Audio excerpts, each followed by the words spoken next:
Tras un mes de negociaciones, el gobierno central enfrenta hoy uno de los mayores desafíos, es que se apruebe la ley de bases, o popularmente como la conocemos, la ley Ómnibus. Fíjense que de 664 artículos quedaron 386, y ahora un poco menos porque se fueron bajando también en la sesión.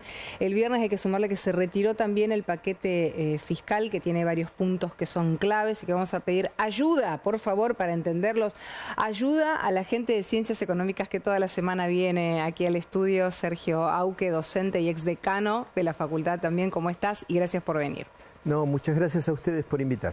Bueno, ¿qué significa en principio, antes de comenzar a desgranar, porque la verdad que tengo acá el machete, qué significa en principio que el viernes se haya tomado esa determinación y se haya anunciado el retiro del paquete?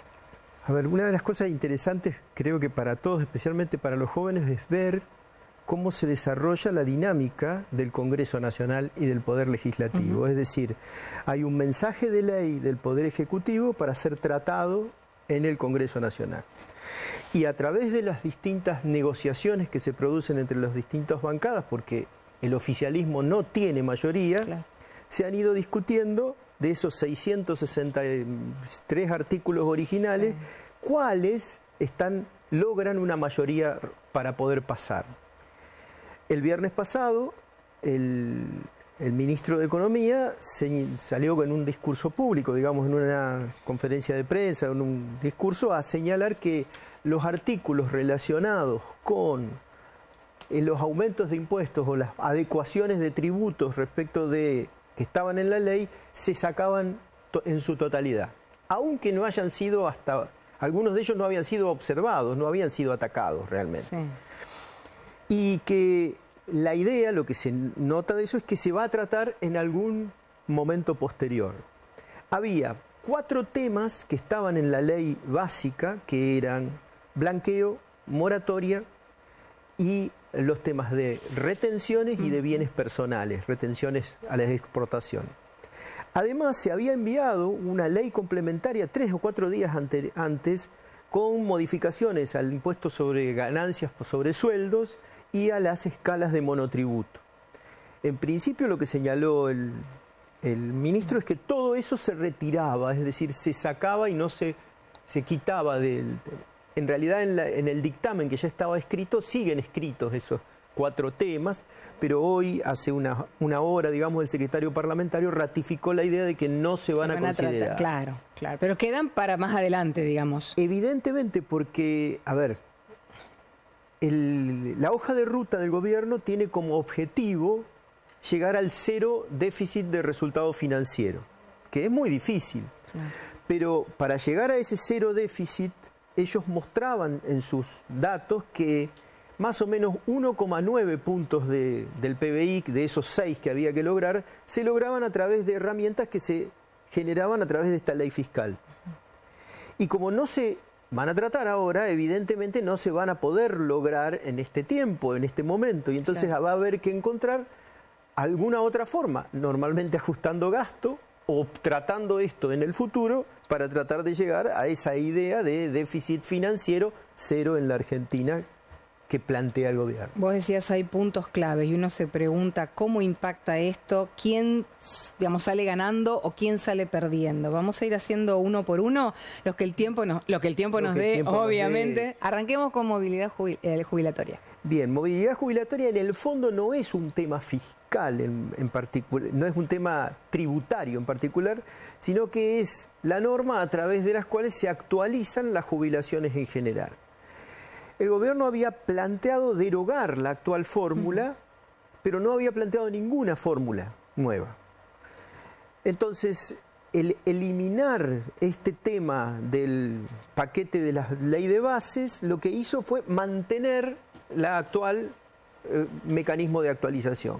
Hasta ahora no tendría cambios entonces. No tendría cambios. Lo que sí es cierto es que ese actual mecanismo de actualización no está pensado para una inflación del 25%. Claro, ahí te iba a preguntar, ¿quién gana y quién pierde? O sea, los jubilados, todo el sector pasivo. Evidentemente, sigue igual, no hay modificaciones, pero ¿es un beneficio para ellos o no? En una inflación del 25% o del 20%, como sea enero, evidentemente van a estar muy retrasados. ¿Por qué?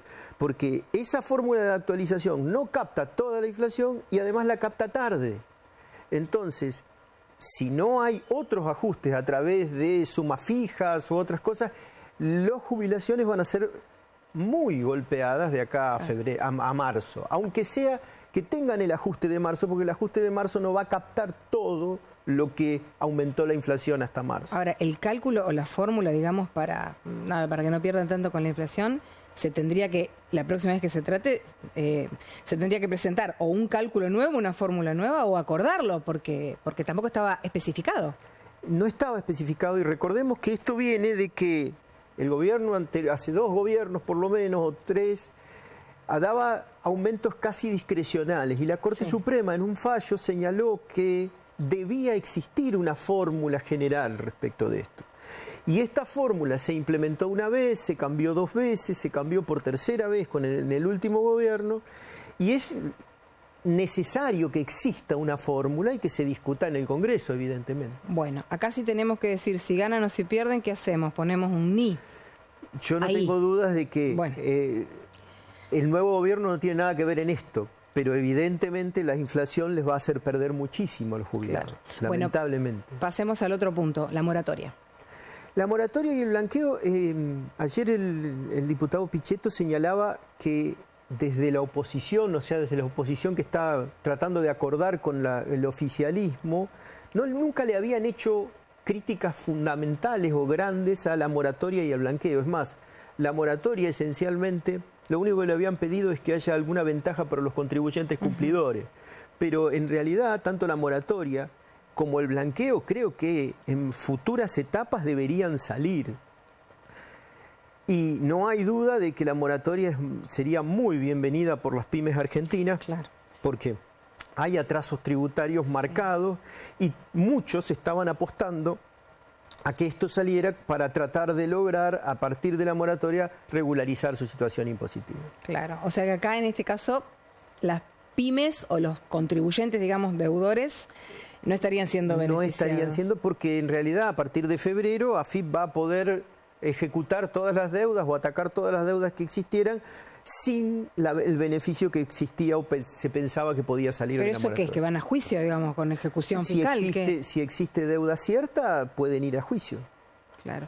Y respecto del blanqueo, porque no ha dado muchos resultados tampoco. A ver, el último blanqueo en la Argentina había sido muy exitoso en su momento. Lo que pasa es que esperaban más. El último blanqueo, el blanqueo del gobierno de Macri.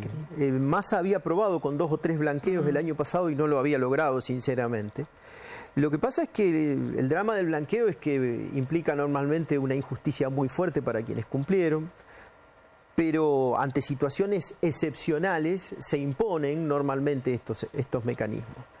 Ahora bien, cuando se presentó, se planteaba como que la oposición en general lo iban a acompañar al gobierno en este tema. El gobierno lo retiró como para decir, bueno, lo voy a tratar en un paquete posterior conjuntamente con todos los demás problemas, digamos. Bien. Bienes personales es el próximo. Bienes personales, en realidad los cambios eran muy pequeños, digamos.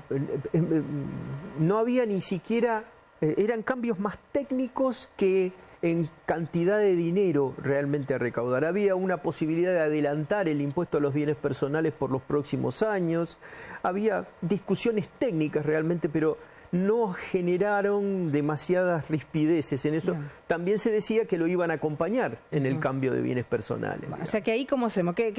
¿Cómo queda la balanza? ¿Ni sube ni baja? ¿Queda ahí? En realidad, al no existir un cambio, se mantiene igual el impuesto a los bienes personales para 2023 y habrá que esperar en 2024 si esto se discute para ver si había algún cambio. La idea era que en 2027 el impuesto tienda a desaparecer. Eso mismo había planteado Macri en su momento, pero nunca se logró efectivamente. Claro.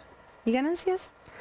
Ganancias sí es un golpe importante para los asalariados esencialmente. Y hay que tener en cuenta de que también venía de la mano de una reactualización de los montos de monotributo, por lo cual había mucha gente afectada por este tema. En realidad lo que había hecho el gobierno es dar una especie de marcha atrás de lo que había hecho Massa en 2023 respecto de casi eliminar casi eliminar, porque los grandes sueldos todavía y determinadas actividades seguían siendo grabadas, pero casi eliminar el impuesto sobre lo que llamamos cuarta categoría en relación de dependencia. Entonces, el gobierno lo volvía a imponer con dos explicaciones. Primero, que necesitaba el dinero, efectivamente, y segundo, diciendo que los gobernadores se lo pidieron porque el impuesto a las ganancias es coparticipable. Entonces, ambas partes se beneficiaban en esto y los que se perjudicaban, los trabajadores que tenían sueldos alcanzados por esto. No hay duda que el retiro de ganancias mantiene la situación mejor de los trabajadores que estaban en esta situación. Lo que no hay que pensar de que eso se va a mantener para siempre. Los gobernadores siempre respondieron al gobierno diciendo, no, dice, nosotros no es necesario que venga el dinero de ganancias. Podría venir del impuesto país, podría venir de coparticipar el impuesto al cheque primero y ahora de coparticipar el impuesto país, que generó esta discusión novelesca sobre si se habló o no en la última reunión en el CFI sobre si charlaron los gobernadores con el ministro del Interior sobre coparticipar o no el impuesto país, cosa que negó terminantemente después el presidente. ¿Y las retenciones, que es el último punto, Sergio? Las retenciones creo que es uno de los puntos más importantes. El gobierno las cuantificaba en 0,5 puntos del PBI. Las retenciones se imponían en el proyecto a todas las exportaciones industriales y agropecuarias en general. En la discusión parlamentaria que se había tenido, prediscusión en esto, se había llegado a un acuerdo de que la mayoría de las producciones de economías regionales tradicionales no iban a tener este aumento. Se iba a eliminar ese aumento de las retenciones. Se había discutido sobre algunas exportaciones industriales también. Y al final, el gobernador de Santa Fe fue uno de los mayores interesados en esto. Él planteó de que no iba a aceptar ni siquiera el aumento de retenciones sobre granos, sobre maíz, sobre trigo y soja. Y el gobierno en esta idea retiró todas las retenciones respecto de esto. Todo el capítulo de retenciones lo retiró y se mantiene el esquema anterior. Lo que no se ve, y esto también sobre blanqueo, también sobre jubilaciones y lo que sea, es de dónde va a sacar el 0,5 puntos del PBI todavía para que él calculaba que iba a obtener para poder llegar al déficit cero. Segmentarlas o diferenciarlas, digamos, según economías regionales, según volúmenes, ¿podría ser una salida? Eso es posible, era lo que se estaba discutiendo en las comisiones antes, es decir, eso es lo que se discutió en comisiones sobre que algunas tengan y algunas no tengan retenciones, se reduzcan o no en algunos casos, pero a la fecha, con el retiro total, las retenciones permanecen en cero. Claro. O sea que en la balanza, ¿cómo hacemos? Viste que te estoy pidiendo. En la balanza, evidentemente, para los industriales y para todos los exportadores argentinos, no tengo ninguna duda de que es una ventaja muy fuerte respecto de lo que pretendía el gobierno pasar por él. Es decir, esas retenciones del 15% que pretendía que el gobierno que existan, desaparecen y entonces todos los exportadores no las van a sufrir, digamos. El vocero presidencial en una de las últimas apariciones confirmó, prometió, no sé, o amenazó, no sé cuál es la palabra, que bueno, iba a haber más ajustes, se iba a seguir ajustando todas las provincias. Es que el tema es si yo quiero lograr, a ver, el presupuesto público no tiene demasiado, tiene elementos técnicos, pero no hay demasiados secretos. Hay ingresos, hay gastos y hay un déficit o un superávit. Se puede hablar de primario, financiero, lo que sea, pero son problemas técnicos que no son importantes. Entonces, si yo tengo un 6 puntos del PBI, 6% del PBI de déficit en total en el déficit, y quiero este año tener 0, tengo que o subir ingresos o bajar gastos. No hay otra solución, digamos. En este paquete fiscal que retiró el gobierno había 1,9 puntos del PBI calculados por el propio gobierno, estimados por el propio gobierno, para contribuir a llegar al 0 déficit en el año 2024. Al retirarlos, queda vacío ese agujero, digamos, de cómo se van a conseguir ese 1,9. Lo que se dice ahora, con lo que dice Adorni o con lo que dicen, es que se va a lograr con más ajustes sobre el gasto. no se sabe todavía de qué partidas se intenta lograr. Bueno, ahora sí, la última. El gobierno busca el déficit cero, digamos, eso es lo que pregona, digamos, ese es el objetivo, para en teoría, bueno, o bajar o terminar, sería un sueño, con la inflación. ¿Este es el camino? A ver, lo que tengo claro es que un déficit de 6 puntos del PBI no es una situación sana en un país. Claro. Un país que vive endeudado, que no tiene fuentes de financiamiento demasiado genuinas, que no le presta a nadie porque está siempre con problemas de este estilo, no puede mantener eternamente un déficit de tal importancia. Además, si le sumamos el déficit del Banco Central con los famosos LELIQs originales y actuales pases o lo que sea. ¿Qué pasa? Lo que sí es cierto es que pasar de 6 a 0 es muy brusco. Es decir, intentar lograr un cambio copernicano de un déficit fuerte a 0 y ahora sin contar con aumentos de ingresos, evidentemente va a resultar difícil. Es decir, habrá que reanalizar la situación para ver cómo se logra ese déficit cero o se reformula el objetivo. Es decir, ese objetivo está planteado en el futuro propuesta para un programa con el Fondo Monetario Internacional.